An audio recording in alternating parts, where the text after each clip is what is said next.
What's going on, y'all? This is Best Blerd, the channel where we talk about all the best stuff for nerds. Now today we're going to be talking about Jonathan Hickman's X-Men. Let's go, As with Bob. all Jonathan Hickman stories, it is equal parts amazing and it's really overwhelming. Now Hickman starts off by writing two stories simultaneously. The first is House of X. House of X is the story of the mutants that we know and love: Professor X, Wolverine, Storm, Cyclops, etc. The second book is called Powers of X. This is the story of Moira Metagross. You see, Moira doesn't know it at first, but she is a mutant with the power of reincarnation. And I don't mean that she can come back to life after she dies. I mean that when she dies, the world resets. Think Groundhog's Day, but for an entire lifetime. Just like in Groundhog's Day, it doesn't take long for her to get tired of this, so in her third life, she researches and creates a cure for the mutant gene. Right as she's completing her research, Destiny, a precog who can't see the future, but she can see like all possible futures that come from choices, just suspend disbelief, please. Have you met my friend? Destiny and Mystique burst in and they kill the whole research team. And Destiny's whole argument is that this isn't going to be a choice. As soon as the technology's out there, they're going to put it in the ozone layer, they're going to put it in the water, they will eradicate us the first second that they get, right? So Destiny basically tells Moira that I can see when you restart these timelines, and if you die before your mutant gene kicks in at 13, you will die for real. So if you don't use your powers to help the mutants fight back against the humans, I will personally snuff you out in the womb. And so that's what Moira does. Over the next couple of lifetimes, she tries everything, right? She tries what Professor X is doing, basically getting along with humanity, saving humanity, hoping that that will build trust and love. But no, she tries being more militant and, not fighting them, but protecting our own, like Magneto. No. She tries being an isolationist, just, live and let live. We're going to do our thing over here. We're not going to bother y'all. No. She tries everything that she can think of, but every single time humanity advances their technologies, they send the Sentinels, it wipes out all the mutants. Then she says, I'm just going to find the guy who invents the Sentinels, and I'm going to kill him, and I'm going to kill everyone he knows. She succeeds in that. Someone else invents the Sentinels, kills all the mutants. Then she decides, listen, I've had enough of these humans. I'm going to join up with Apocalypse, the big bad of the mutant race, and we're going to eradicate the humans. And this works at least to prevent an all-at-once extinction event, but it's still a war of attrition. The Sentinels are just going to keep coming, and eventually there's only a handful of mutants left. At the end of her 9th life, Moira learns that even if she starts over with a new war strategy, the humans have a kamikaze move up their sleeve, and she realizes that war made them more dangerous. Then she dies. And in her 10th life, this is the world of House of X. So after her 9th lifetime, she decides that what they need is strength in numbers. They need unity. So she starts off with Professor Xavier. Hey, read my mind. Look what I've been through. Look what I've learned. Look what I have tried. Your plan fails 100% of the time. His plan fails 100% of the time. Let's all just do this together and give that a shot, right? So Professor X is on board. They go to get Magneto. Magneto is on board. So what they do is they go to the island of Krakoa. Now, the island of Krakoa is actually a mutant with the power of being an island. It's complicated. Don't worry about it. It's a comic book. The island can do almost anything, but even though Professor Xavier is a telepath, the island doesn't speak any known language. So he goes and gets the mutant Cypher, who has the ability to understand any language. And Cypher interprets the Krakoan language, and Cypher tells Krakoa, hey, we're gonna bring a bunch of mutants here. I need you to build buildings. I need, ozone layer. I need a food supply, etc., etc. After that, Professor X puts on Cerebro, which amplifies his powers, and he talks to the entire Earth. He tells all the humans, here's what's gonna happen. We have developed this magical drug that heals all of your ailments, and we'll give that to you if you vote us into the UN. I'm creating a nation. We want political amnesty. We want to be a part of the UN. That way we have political protection and all that kind of stuff. And anyone who votes against us joining the UN is not getting any of these miracle drugs, right? And the next thing that they do is they build a nation, right? They telepathically talk to all of the mutants and they let them know, you have a home here. You are safe here. regardless of any history of beef that anyone has in the past, this is where all mutants belong, right? But then Professor X finds out that the humans are working on a mother mode. Now, people have been building Sentinels for years. They're dangerous, but they are beatable. A master mode is a problem because a master mode can build like an assembly line of Sentinels really quickly and really efficiently. Now, a mother mode is different. But her mother mode is different because her AI is always enhancing, which means each generation of master mode is going to be more capable. And you can see how that gets out of hand real quickly. So he does what he always does. He sends his X-Men out to stop the master mode from coming online, because it's coming online in like the next 24 hours. And they go out there and they stop their mother mode, but they all die in the process. At this moment that we realize that they have mastered the art of reincarnation. I guess they took Moira as an example. So now mutants can come back from the dead, which is cool, but there's still tension because it's not a perfect revival. Basically, every week or so, Professor X saves a copy of everyone's like personality and experiences on a hard drive, and if a mutant happens to die, he'll like place the consciousness of that mutant into like a blank dummy. And so then you'll come back from the dead. But the problem is, it's only saved every week. So if you go on a mission and the mission fails, you don't know why the mission's failed, right? Which means if you go back on that mission, you're probably gonna fail in the same exact way. Also, if there's anything that's gonna give you PTSD, it's gonna be dying over and over again, right? So it's not without its own flaws. But this is a game changer for the mutants. So anyway, they establish a set of laws and structure their society with a council of powerful and influential mutants. Those laws include kill no human, make more mutants, and honor your homeland, the Krakoa, whatever. And that's the end of House and Powers of X, which seems weird because you expect things to go wrong, right? This is the X-Men. They don't get a happy ending. But then you stop and realize this is only the first book that Hickman is writing. And you get really excited about what the future is going to hold.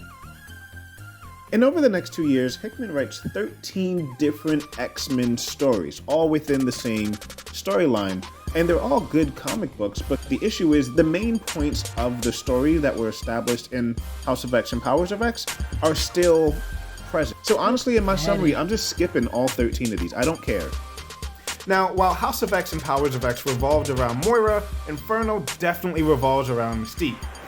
I've mentioned that they can bring any mutant back from the dead, but I didn't mention that they do have rules around it. Number 1, no revival unless there's a confirmed dead body. Number 2, no clones. And number 3, no precogs. Now the first two make sense. Life is already complicated enough with reincarnation thrown into the mix, but no one wants to get lost and come home to a new version eating your leftovers, right? But the precog rule was made specifically because Destiny is currently dead, and Moira wants to keep it that way. And for the most part, no one really cares enough to challenge that rule except Mystique. The comic book readers will remember that Destiny was Mystique's wife. So her motivation is just, I want my wife back and you're telling me I can't have her.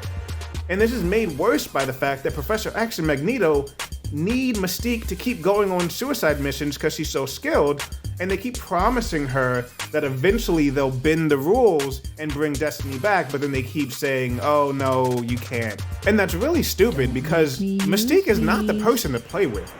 So Mystique does what she does best. She impersonates people, she manipulates people, and she gets Destiny revived without Magneto or Xavier knowing. Then realizing that she actually can't do that multiple times, right? Once they find out Destiny's alive, they're gonna remove any trace of her. So what she does is she bribes the other members of the council in order for them to vote Destiny onto the council, because the thing is, if she's on the council, then she automatically gets first dibs at revivals in case anything ever happens to her. Have you met my Now friend? this takes Professor X and Magneto by shock because while there are wild cards on the council, generally they know where things are gonna go and how things are gonna be voted on, but this came out of nowhere. So fearing this new balance of power, Professor X and Magneto decided they need to bring another member of the council into the fold. Since Emma Frost was the biggest surprise vote, they tell her everything about Moira in order to join forces. But instead, Emma is insulted that they kept her out of the plans in the beginning. She tells Destiny and Mystique everything about Moira and how to find Moira. Mystique then captures Moira and lays a trap to have Professor X and Magneto killed by Nimrod. So Professor X and Magneto show up to this building because they know that Moira's in trouble, and Nimrod's just waiting there like fucking Chris Hansen, like, why don't you just go ahead and take a seat? Why don't you just go ahead and put your head in the bottom of my boot here? Nimrod is the cream of the crop when it comes to robots.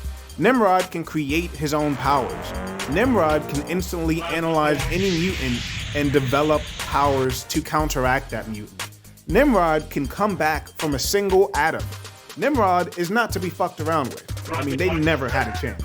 But while they're being curb stomped, Nimrod reveals that he hates humans just as much as he hates mutants. After the battle, Nimrod is talking to one of his teammates, and she reveals that she was actually sent back from the past Terminator style because in this 10th lifetime, the mutants actually do win. So here's the thing, they had to get rid of Magneto and Professor X because there was always the risk that Professor X would telepathically hear whatever Moira's pain was and that Magneto would fly in and stop them. But now that those two are dead, they can do whatever they want. So what they do is they take away her powers using some, MacGuffin, some gun that could take away anyone's mutant powers. It doesn't matter. And it's kind of messed up because it's like, we said we would kill you if you didn't do this thing, but now that you've done the thing, we have to kill you because your death could restart everything and we'd lose all of the progress that we've made. But the point is, now they're about to kill Moira, and this book is about Moira, so you're like, what the hell is gonna happen? This chapter is called The Death of Moira X. Now let's take a step back, because this is why Hickman is so good. The Mystique plot was obvious.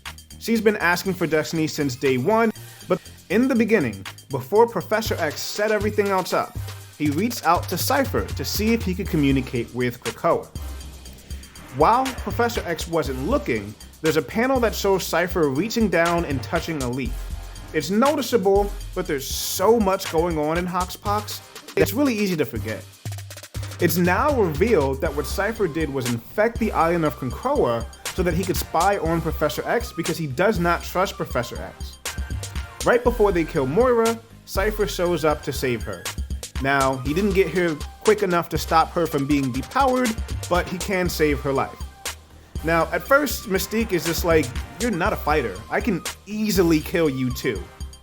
But Cypher is backed up by his wife, Bay the Blood Moon. Real quick, this is why I say that the timeskip stories aren't critical. If you read the other stories, you'd know that Bay the Blood Moon is pretty much unbeatable and they were forced into marriage and there was a whole big thing and yada yada yada. The point is, Destiny and Mystique have to back off. So now Moira's life is technically saved, but not really if you ask me, because she's been pouring her whole life into Krakoa, and now she's forced to leave because no humans are allowed. And she's always going to be living in fear because literally every single person she meets could be Mystique. Rookie. The next scene is of Emma Frost bringing Professor X and Magneto back to life and revealing that while they were gone, Emma told the whole council about Moira and the whole 10 lives thing. Mystique and Destiny are still in the council because no one knows that she had Professor X and Magneto killed because it happened off the island, so Cypher didn't hear it. So now the secret is out. I mean, kind of. Only the members of the council know it, but given all the backstabbing that's happened so far, it's only a matter of time before the council destroys itself from the inside. And that's the end of Inferno by Jonathan Hickman. And this was supposed to be like a midway point to the overall story, but there was some sort of argument between Hickman and the executives at Marvel, and so he quit. He's not working on these projects anymore. And here's the thing, I'm riding the hype train because of Hickman. So with him leaving, I'm not really interested in the rest of the storyline. People are gonna remember House of X and Powers of X because it changed everything that you thought about X-Men, and they're gonna remember Inferno because it was the end of Hickman's run. So this is really like the trinity of the Hickman run. Everything in the time skip, maybe you'll collect it, maybe you won't. Everything that comes afterwards, it might be good, but you'll probably be collecting it for a different reason. Al Ewing's gonna be taking over, and he's another GOAT. But he's not Hickman. He writes his stories in a different way. All right, that is it. Hickman is done, so I am done with this video. Please let me get some feedback in the comments. Make sure you share the video if you think anybody else is interested. And on the left, I have other stories that are, and on the right is just different comic events and things like that. And I will see you guys later.